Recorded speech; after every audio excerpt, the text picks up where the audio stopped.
it odd to have a favorite protein? Well, I don't think so. Probably because my favorite protein happens to remind me of one of my favorite childhood games, Pac-Man. If you haven't played Pac-Man before, then chances are we're much, much older than you. But now you can play it on Google. Just Google Pac-Man. It's a Google Doodle. Anyway, I digress. But see, in Pac-Man, you have this little character. It goes around, finds these pebbles, and the pebbles fit right into it. Well, a lot of illustrations that you will find of enzymes, they happen to look, at least to us, a lot like Pac-Man. I remember P for Pac-Man and P for protein. Most enzymes are proteins. Now, in the game, we mentioned there are these little pebbles that Pac-Man goes after. Well, enzymes have a specifically shaped area called an active site, where items can bind. The items are called substrates.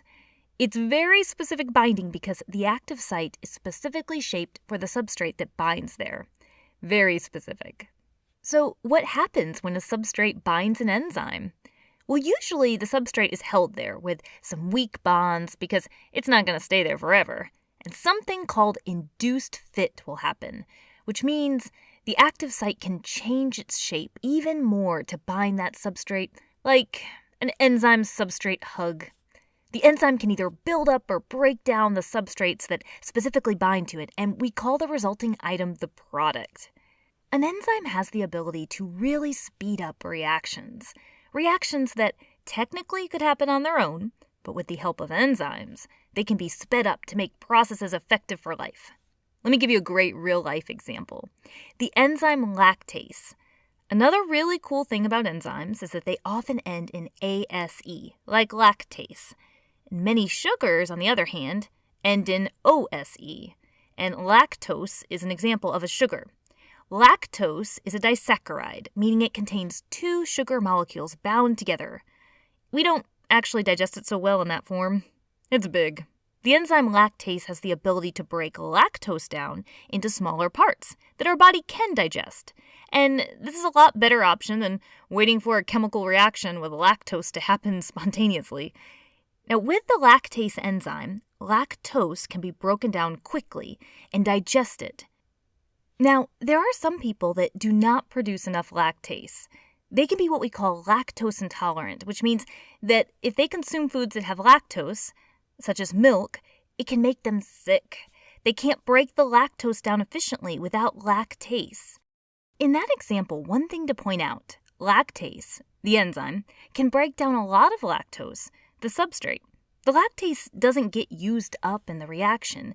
It's still there. We call enzymes a catalyst because they can be used over and over and over and over in the reaction. By the way, your digestive system uses all kinds of enzymes.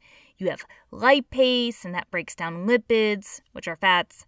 You have amylase, which breaks down starch. You have protease, which breaks down proteins. So, as you can see, the digestive system is very involved with enzymes.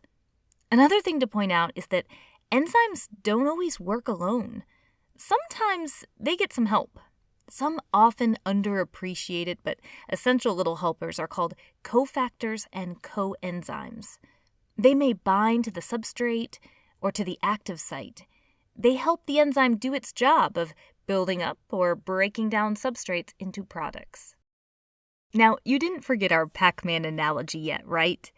In the game Pac-Man, there are these ghosts, and when they touch the Pac-Man, it makes this sound. It's like, no, no, no, no, no, no, no, no. And the Pac-Man shape gets all distorted in the process. So what does this have to do with enzymes?